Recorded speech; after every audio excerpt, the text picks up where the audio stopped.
keen observer of global and international affairs, Noam Chomsky, in conversation with Jan Nederveen Pieterse, a Millichamp Chair of Global Studies at UC Santa Barbara.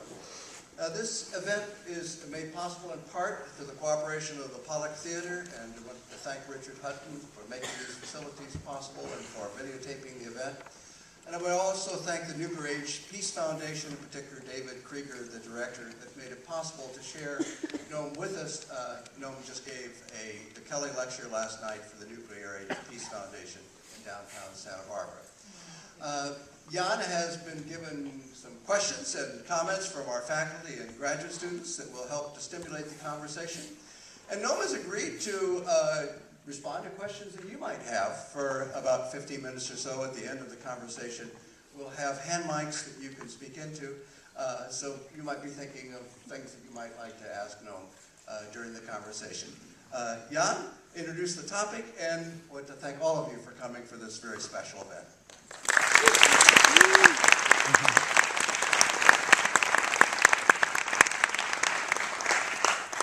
Mark, thanks. Good morning, everybody. A rainy day. Noam, thanks for joining us. You gave a great talk yesterday. Now, here's a strange thing. You are very well known. Yet, I think you're underestimated. Now, what is underestimated is your sense of humor. I'll give you a quote. The political spectrum in the United States, always very narrow, has been reduced to near invisibility. Yes. Here's another one. American policies with regard to Brazil in the 1950s. I quote, "We find it hard to induce people to accept our doctrine that the rich should plunder the poor, a public relations problem that had not yet been solved." Not my quote. That's John Foster Dulles. The last sentence about the public relations problem is mine, but his comment, Dulles, was, "We find the communists have an advantage over us. We find it hard to, but they think that the poor should plunder the rich." That was his comment. And I say, we find it hard to convince people that the rich should plunder the poor. Do you think this public relations issue has now been solved? If it was, we wouldn't have global terrorism campaigns like Obama's drone campaign, 1,000 military bases around the world, overthrowing governments. Of course not. It's the same. No, tomorrow there's a party for the 1% here in the neighborhood. We're in an era in which Hollywood celebrates idiots as culture heroes. Great Gatsby, Wolf of Wall Street. Is there good news for the 99%? And what kind of news would you be looking for? Well, the good news is people like you, people who are interested in overcoming the extreme narrowness of the spectrum of political discussion that you talked about, the enormous inequities and oppression in the society. Last night, the people who are engaged in trying to end the extremely ominous threat of nuclear war and environmental catastrophe. That's the good news, but that's always been the good news. I mean, class war goes on all the time. It's usually one-sided. The business classes are very dedicated to class war, and they never relent, constantly fighting it. And the question is whether there'll be an opposition. If there isn't, of course, they move forward, and you get periods like the last generation of vicious class war with no response. That's the general neoliberal assault on the population around the world. And you see rising opposition. That's the good news. Others are entering into the class war. The counterpart to the plutocracy, the super rich, the 1% is the precariat, working in very precarious conditions, including those on part-time contracts, short-term contracts, migrants, unemployed youth, seniors without a pension. Do you see institutional improvements for them on the horizon? Well, it's certainly true. I mean, from the point of view of those conducting the class war on the part of the business classes and the government closely linked to them, the best thing would be to have a population which is living a precarious existence. And this is not a secret, incidentally. It's very well understood by those waging the war. So one of the clearest statements of it was by a man who used to be called St. Allen before 2007, when the system he carefully constructed crashed totally. Alan Greenspan, the former head of the Federal Reserve. Yeah, when he was testifying before Congress, late 80s, at the time when he was late 90s, he was testifying about the marvels of the terrific economy that he was running. He explained frankly that it was based on what he called a growing worker insecurity. Now, from the point of view of economists, that's a very healthy thing, because if workers are insecure, they're not going to ask for benefits, they're not going to strike, they're not going to call for an increase in wages, and you get a more healthy economy. That is an economy which is geared to what's called efficiency. It's an ideological, not an economic term, and concentration of wealth, and concentration of power, and marginalization of the population. So yes, growing worker insecurity is very healthy for the state of the economy, but also for the society in general. If you have a global precariat, as you say, then it's possible for the others. Actually, there's another term that corresponds to precariat, which should be brought in. That's Plutonomy. Back around 2005, I think, Citibank produced a manual for investors, good advice for investors, and it described the way the world scene is changing. It said the world is being divided into a Plutonomy and everyone else. Everyone else is the precariat. Plutonomy is a small sector, concentrated in the United States, but plenty of other places. England, by now China, India, so that even the poorest countries in the world, there are people who are rich to the point of, it's beyond extraordinary. So there is a global Plutonomy with, of course, heavily concentrated. Then there's the precariat, who live under conditions of insecurity, like, say, adjuncts in universities or the camps of the university system. It's very useful for those who run the university, whether it's the legislature or the trustees or whatever it happens to be.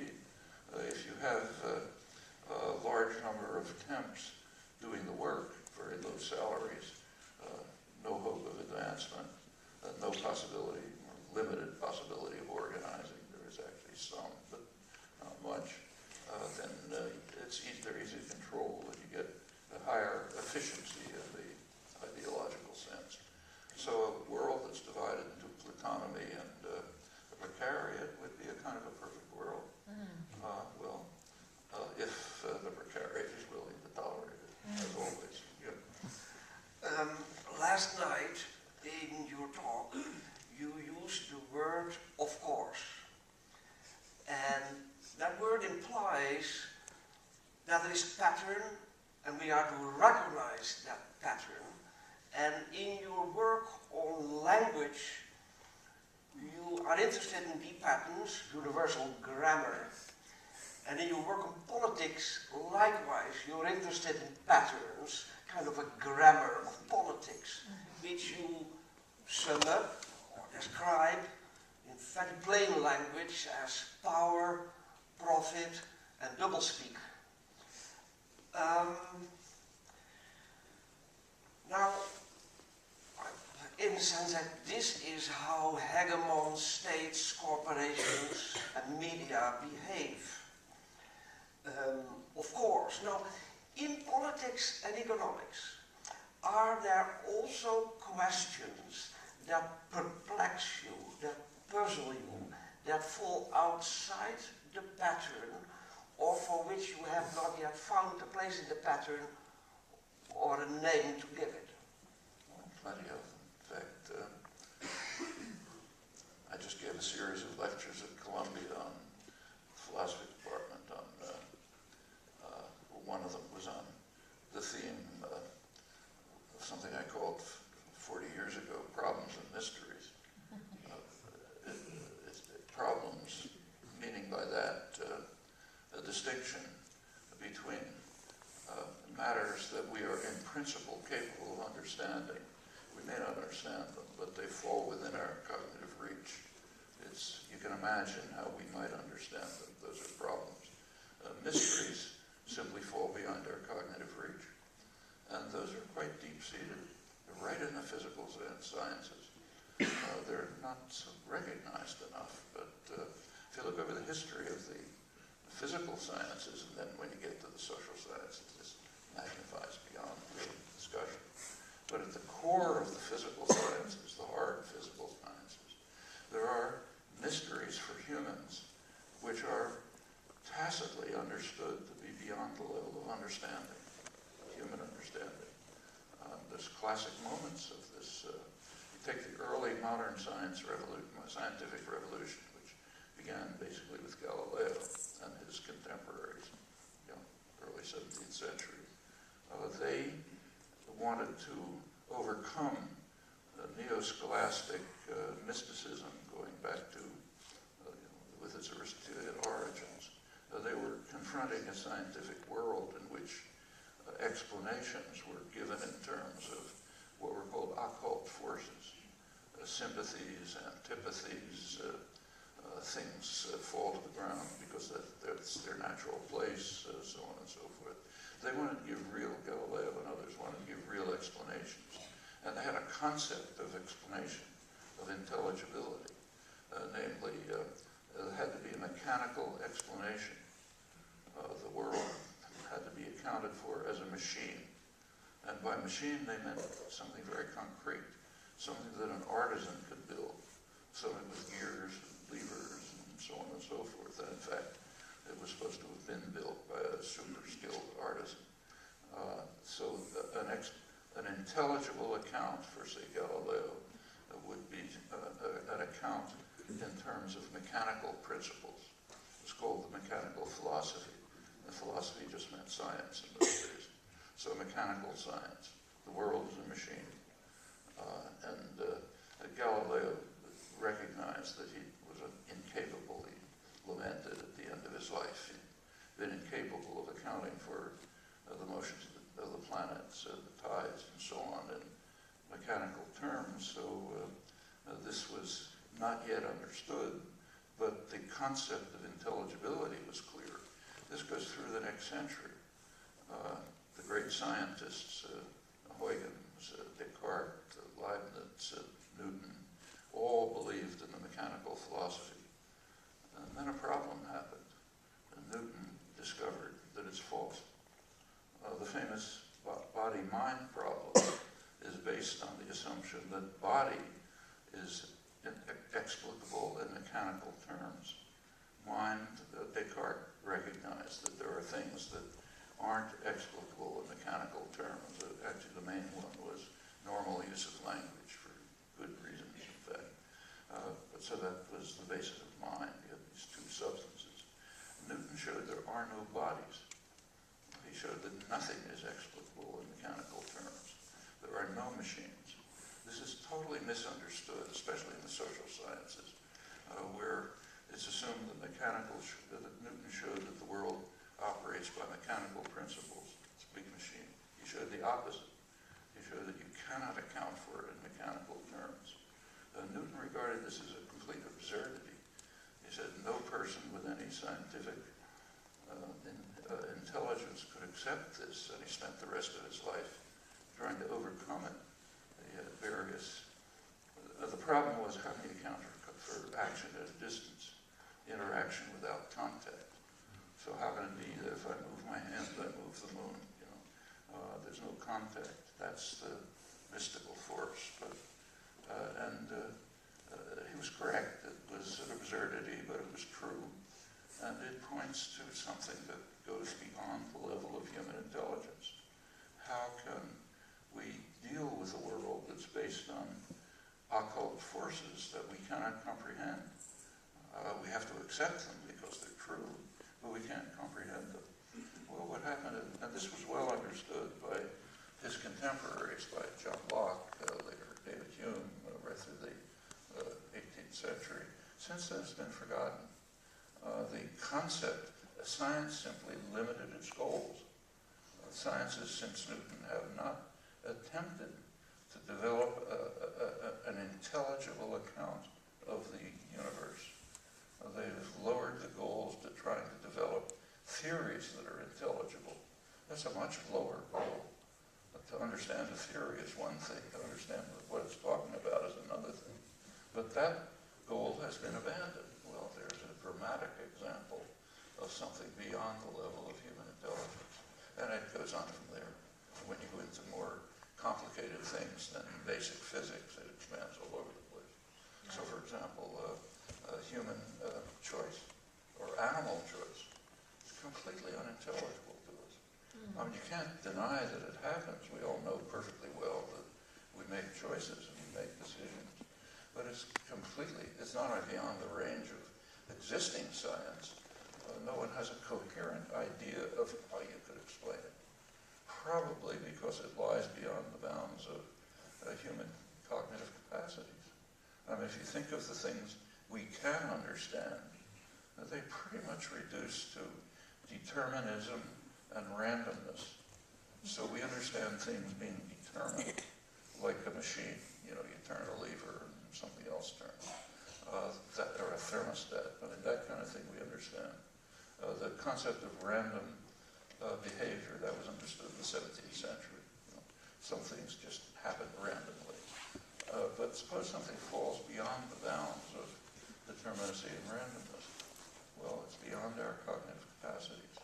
And that's what will and choice seem to be like. So it's not hard to find things of the kind you're talking about.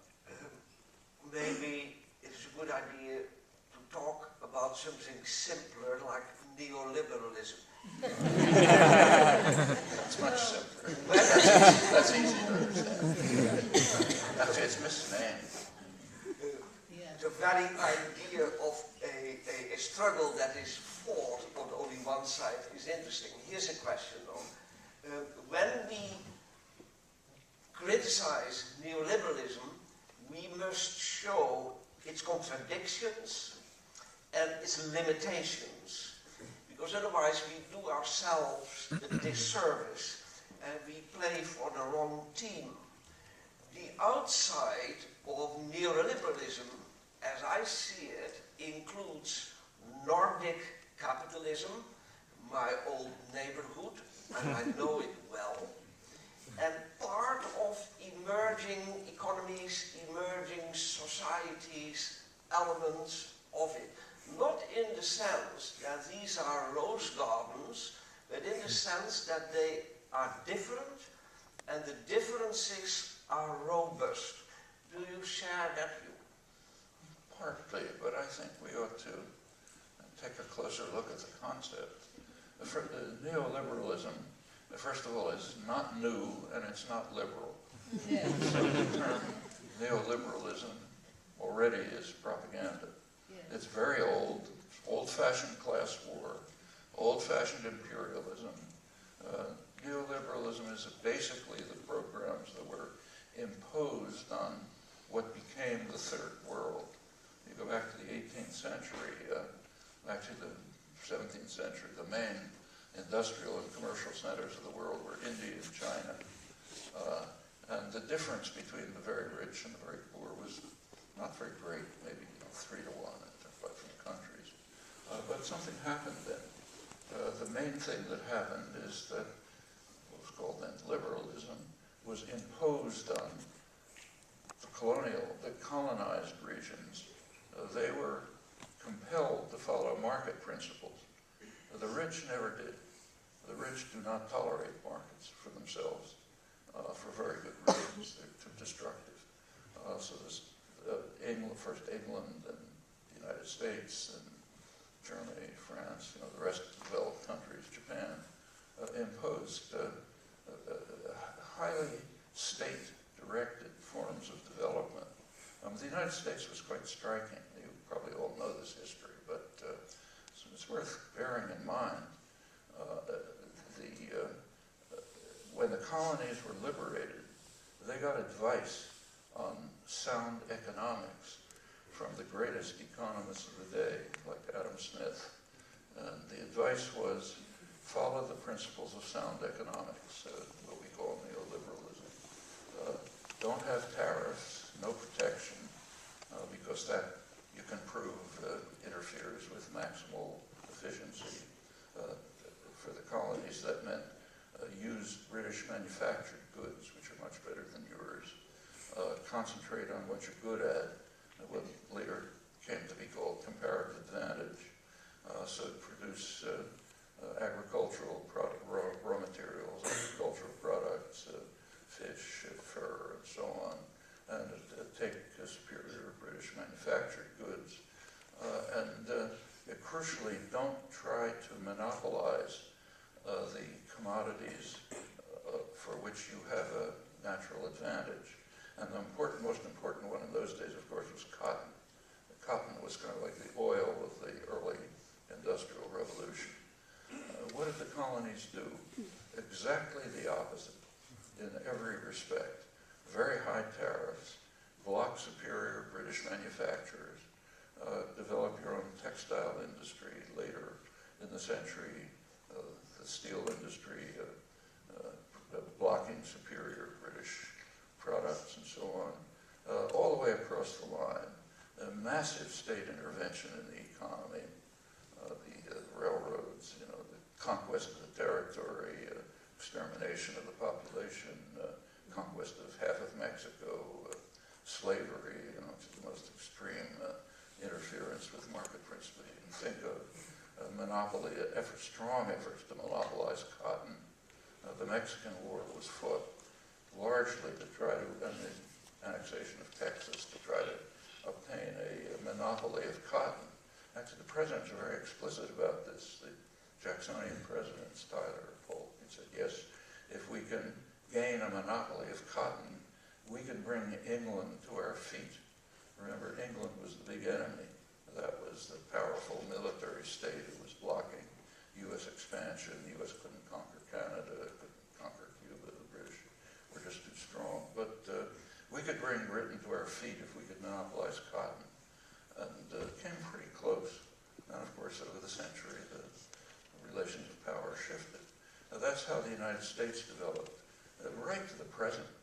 If you have a computer, use the internet, fly an airplane, use pharmaceuticals, you're using the products substantially created in the dynamic state sector of the economy, right to the present. Well, that's how the United States developed. It's the way England developed before it. It stole technology from the Low Countries, which were more advanced, from Ireland, from India, of course, and used methods that are now blocked by the World Trade Organization and called piracy to develop, and it became the most powerful industrial state, and in fact, essentially without exception. I mean, there's city-states like Hong Kong are minor exceptions, but this is the pattern of development of the rich societies. Meanwhile, market systems were forced down the throat of the poor, and they became the third world. That's neoliberalism. It's now an effort. So how is it applying to the Nordic capitalism? Same way. Europe right now is in the midst of an extremely interesting process by which Europe is becoming extremely undemocratic. The Wall Street Journal, for example, not a great radical journal, pointed out recently that something which is correct. If you take a look at European countries, no matter what government is in power, they follow exactly the same policies. It could be a communist-run government, the government of the left, government of the right. They follow pretty much the same policies because the policies are dictated from Brussels. The policies are determined by Brussels bureaucrats and the Bundesbank and so on. The Nordic countries are resisting a little, but it's being imposed by force on the South. And what it's doing is this policy of austerity during recession. Even the IMF by now recognizes that it's ludicrous from an economic point of view. The IMF economists have been publishing papers recently saying, it's crazy, it's a way to destroy an economy. They understand that. But destroying the economy is not a bad objective, because the goal, remember, is to establish a Plutonomy and Precariat. The goal is class war, and that means undermine and dismantle the welfare state. And the Nordic countries are partially bending to this, Sweden, Norway, and so on. They're holding back. But it's the old policy it's basically a policy of class war, which is constantly falling. China, Brazil, Taiwan. Well, that's an interesting story. Over the last generation, the neoliberal programs, sometimes called the Washington Consensus, have been imposed on large parts of the world, but there has been resistance. One region of resistance was East Asia. Most of East Asia. East and Southeast Asia have somewhat resisted this. That's why you get the great growth period. They did not accept the rules of the Washington Consensus, neoliberal rules. So, for example, take, say, South Korea had a remarkable industrial development, and Taiwan too, by completely rejecting the rules. They're very much the way the American colonies had, or Britain had before it, or Japan had after the Meiji Restoration. Just violate the rules radically, so radically that in South Korea, for example, export of capital was not only blocked, but you could get the death penalty for it. They weren't fooling around. And yes, they developed, although it's backing off now in many ways. The other region that's extremely significant, I think, is South America. And that's the last decade. South America was a loyal follower of the rules, and it had two devastating decades of falling to pieces under neoliberal rules, the usual result. But in the early, around 2000, it began to move in a separate direction. And by now, South America is substantially independent.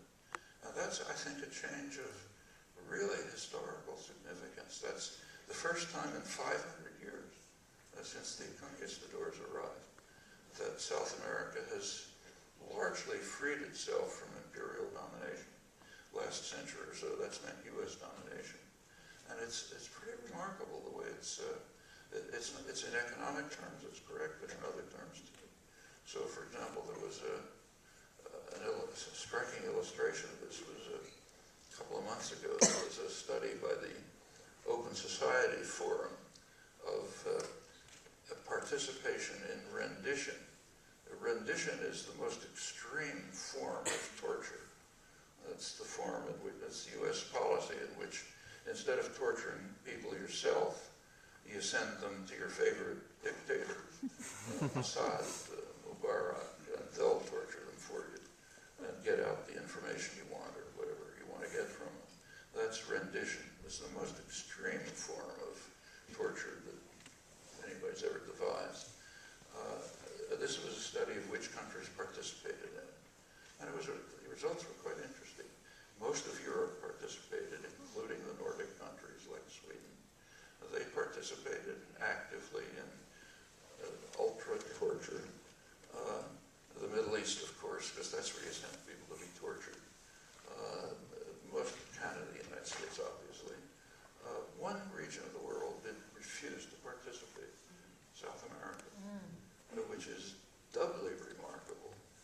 one thing, it used to just follow U.S. orders.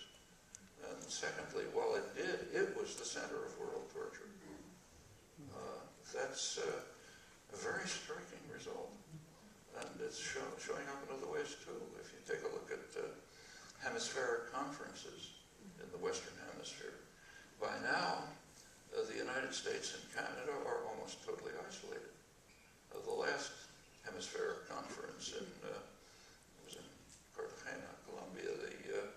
They could never reach consensus on anything because there was a split between the United States and Canada on the one side, the rest of the hemisphere on the other, on the two major issues. One major issue was admission of Cuba into the Western Hemisphere. South of the border, almost unanimously in favor of it. U.S. and Canada refused. The other major issue was drugs. South of the border, they want to move towards decriminalization. Some are going even farther. The United States and Canada refused. For the U.S. and Canada, the drug war is very essential. It's basically a race war, and it's, you know the consequences, and they want to hang on to it. Well, you know, by now, the U.S. and Canada are almost excluded from the hemisphere. And this is just a dramatic change if you think about the recent history, not so recent history of hundreds of years. So yes, there is resistance. Actually, going back to East and Southeast Asia, if you notice, there's one country of the region that has not participated in the Great Growth Period, the Philippines. The one country that has been under U.S. control for a century is not one of the Asian tigers. Must be the Haiti of Asia then. Must be the Haiti of Asia. Now, shall we go to questions from the floor? Good, shall we? Please. Here, here's the mic. Here's the mic. Hello. What are your thoughts on the ongoing talks between John Kerry and Sergei Lavrov on the so-called Syrian civil war? Syrian civil war. Well, that's a really tragic situation. Syria is simply plunging into suicide. And it's not easy to think of anything to do about it. At least I haven't heard anything sensible. The country is moving towards, seems to be moving towards partition. The Kurdish areas have become pretty much autonomous. Assad has left them alone. There's battles going on between the Kurds and the wide array of rebel forces. They're a unified group. And the Kurds have gradually established a region where they pretty much control it, not totally. In fact, they've even declared autonomy. They'll probably try to link themselves up with Iraqi Kurdistan, which is pretty near autonomous.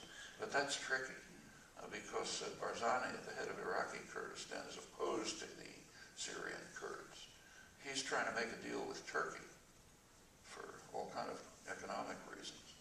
And a deal with Turkey means suppressing the Kurds. The Kurds, like most groups, have plenty of internal battles. And how that'll work out is not so obvious, but that's one part of Syria. The rest of Syria is simply being partitioned. There's a part that's being increasingly controlled by the Assad forces, backed by Iran, Russia, Hezbollah. The other part is under the control of myriad rebel groups which are fighting among themselves. Meanwhile, the Syrian people are being decimated. It's just devastating. A huge number of refugees. The refugees issue is a very striking issue. It's interesting to see the way it's discussed in the United States. I mean, here we have what's called a huge immigration problem. You know, we've got these people coming in.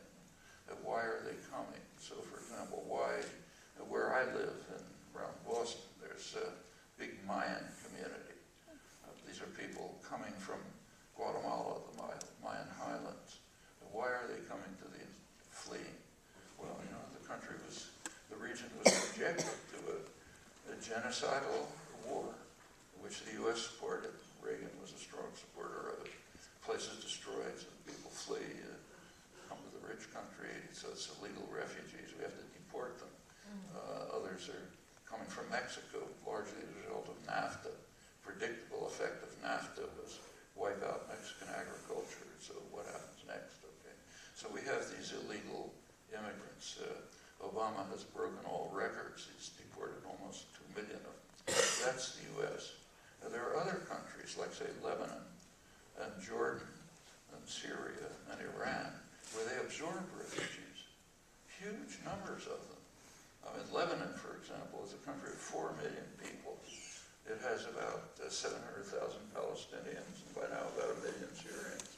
Okay, for the poor countries, they're supposed to absorb refugees, actually absorb the refugees that we generate. So the attack on Iraq created, nobody knows, maybe 1.5 million, 2 million refugees.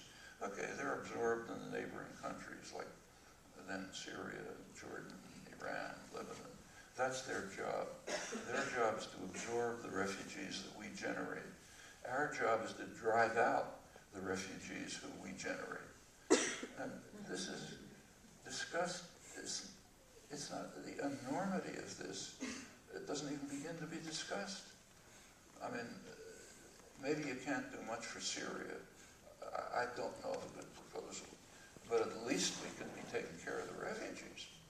I mean, this, it's about 1 million of them in Lebanon. Why should Lebanon support them? We should support them. In fact, the battle in Syria has become a part of the growing Sunni-Shia war around the whole region.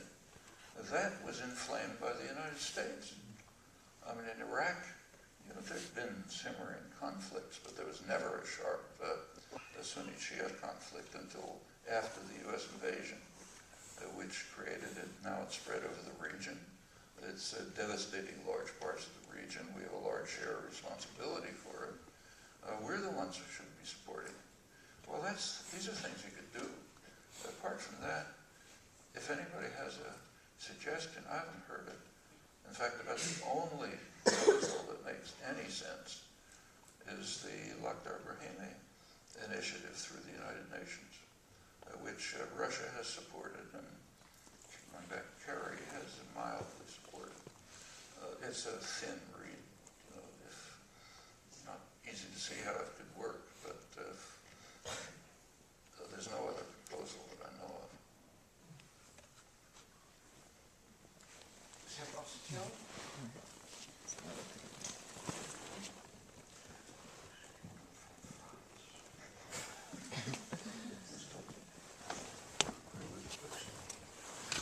Hello. In Europe, do you see a way out of the spiral of austerity, and do you think it could come from democratizing the EU processes? In the EU? Democratizing the EU? Sure. I mean, Europeans don't have to accept this policy. I mean, they have pretty much, there's plenty of resistance, like in Spain and Greece, there's other parts of Europe, there's substantial resistance. It has not yet been enough to abort, it's been enough to somewhat restrict the policy. So the harshest policies of imposing austerity have been somewhat softened. And by now the European Bank is a little more progressive in its reaction to this. I mean, it's kind of hard to realize, but the United States has been more progressive than Europe since 2008. And the European Bank is kind of backing off a little bit from its harsh policies because of the resistance. So sure, it can be overcome. Greece, there's significant movements against it. Greece, of course, is being punished worse than most. The same with Spain. But it's well within the capacity of the Europeans to protect the achievements of the past generation. I mean, after all, the European welfare state is not a trivial contribution to Western civilization, and it's being dismantled consciously, and it could be protected. And of course, you can go beyond that. That's not the limit by any means. So yes, it's. I don't it's really a limit of will and commitment. Same here. I mean, we don't tolerate what's going on here. We would keep this 40 minutes. We are a few minutes over time. No, is that okay? Sure. No, please. Well, I asked you a question last night, and let me ask a more critical question, but at the start making a statement, I believe I have a solution to the question that you asked. Do we have any problem, any solution for Syria? Yes, I think we do. Very brief, please. Yeah, but as long as in this country we have 94 senators, 219 congressmen that receive money from agency that was recognized in 1963 as a tool of the Israeli government, IAPAC, we are not going anywhere. We have surrendered our foreign policy entirely. It's a very convenient view in the United States. Convenient because it directs attention away from the centers of power in the United States.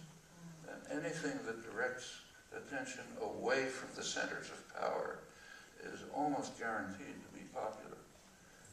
This is a common view. It's understandable. There are leading scholars who've advocated it. John Mearsheimer and Stephen Walt are the main ones. It just doesn't make any sense. I mean, you're right that many of the people in Congress get benefits from APAC, but practically 100% of them are in the pockets of the funders, the corporate sector. That's how they got elected. There's a very close correlation between campaign funding and electoral victory. Very close. In fact, in the House of Representatives, it's almost a straight line. A few deviants here and there, like Bernie Sanders, but it's almost uniform. And this is big money. It's not APAC. APAC's an ethnic lobby, it's of some significance, but it doesn't begin to compare with the major lobbies. I mean, the military lobby itself could put APAC out of business in 2 minutes if they wanted. It's way more powerful. Why don't they do it? They don't want to. Yeah. They support APAC's policies. They benefit from it. And take, say, Lockheed Martin. When the United States gives $3 billion of aid to Israel, it's called aid for purchase of military equipment, a lot of that goes right back to Lockheed Martin in 2 ways. First of all, they get paid for developing, the F-135 and so on. They get paid by the U.S. taxpayer via Israel. Secondly, when we give a couple $1 billion of military aid to Israel, Saudi Arabia comes along and says, we want 10 times as much for ourselves. And Lockheed Martin isn't very happy to provide Saudi Arabia with second-rate equipment, which they don't know how to operate anyhow.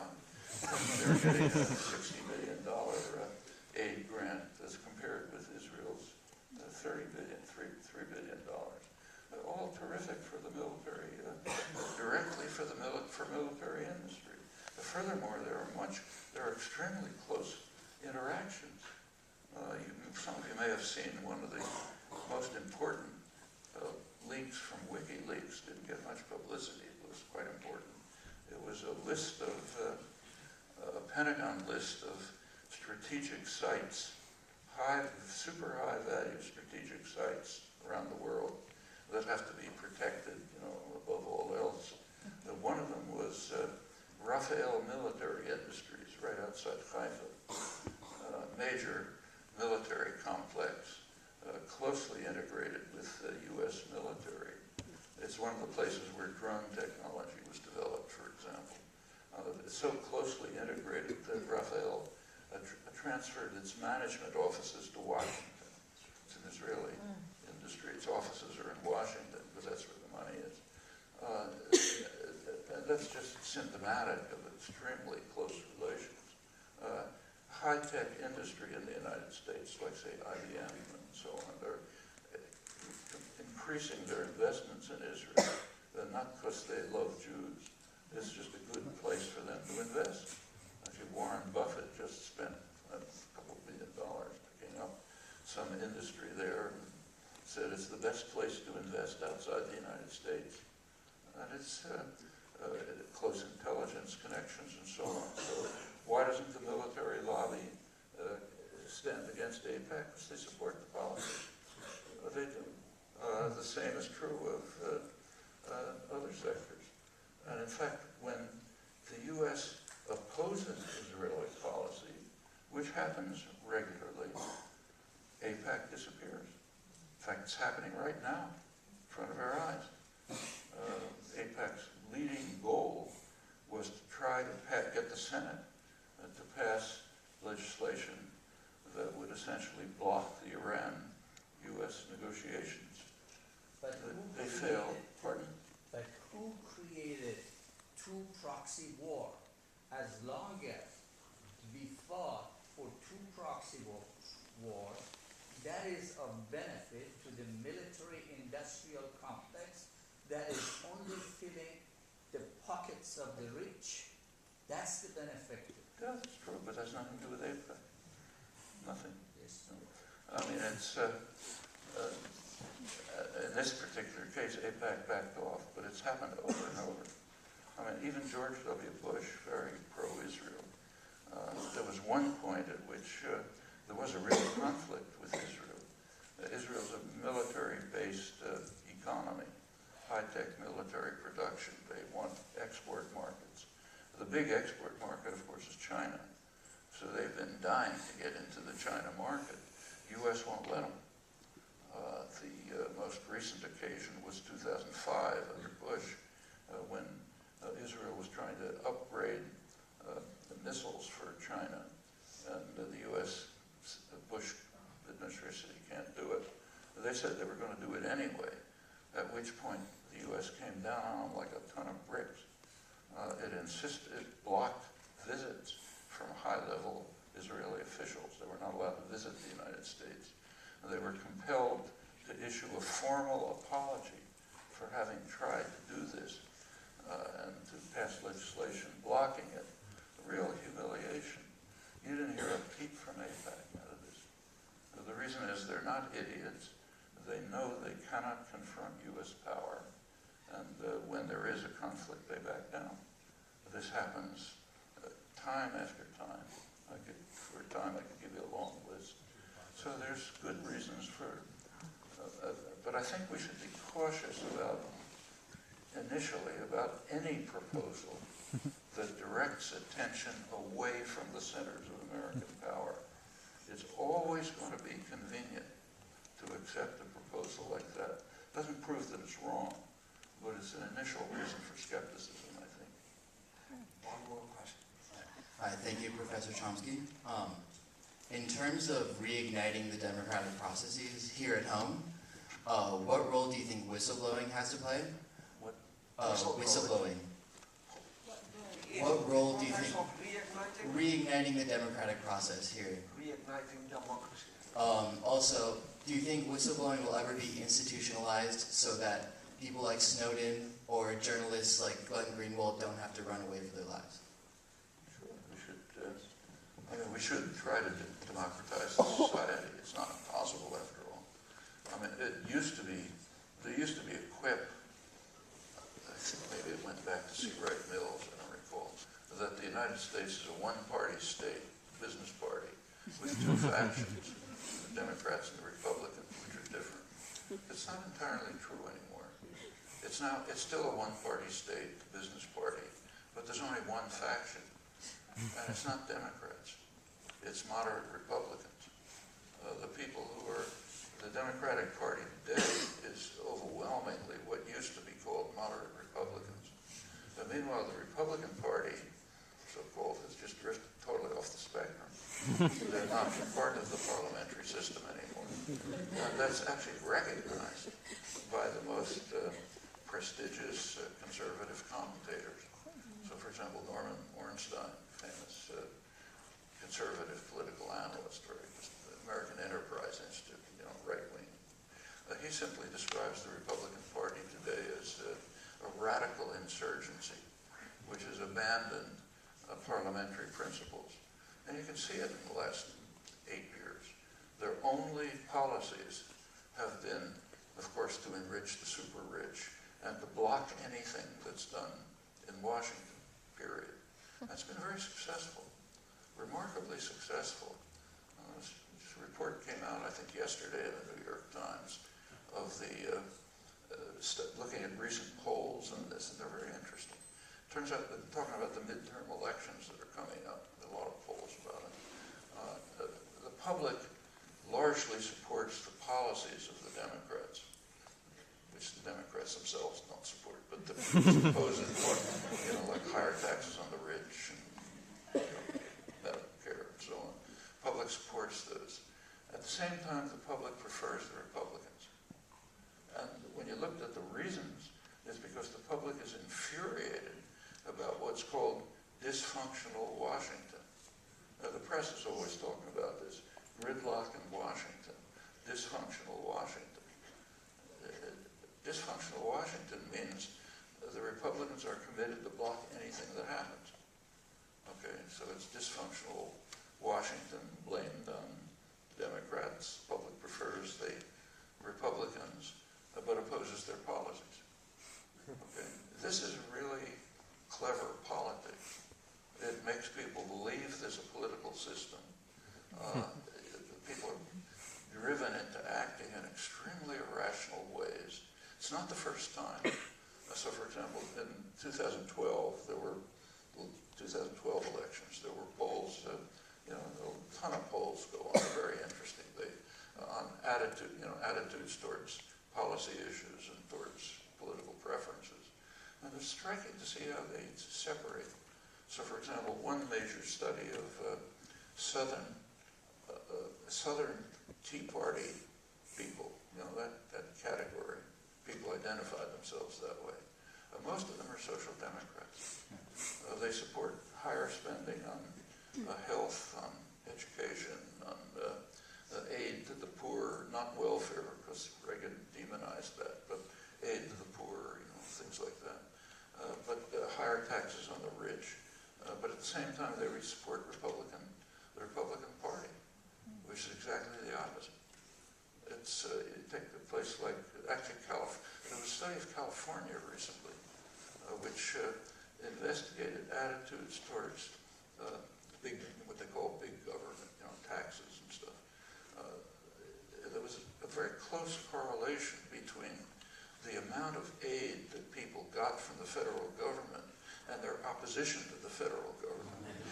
So when you get to the rural, poor areas, they're getting an awful lot of aid from the federal government, and they want to get the government off their backs. To try to instill these kinds of attitudes into people is a real achievement. And that's the opening, to get back to your first point, to the 99%. You can overcome this. This is not like fighting the secret police. You don't get thrown into prisons for getting people to understand these things. This is an opportunity for real organizing work, which can be done.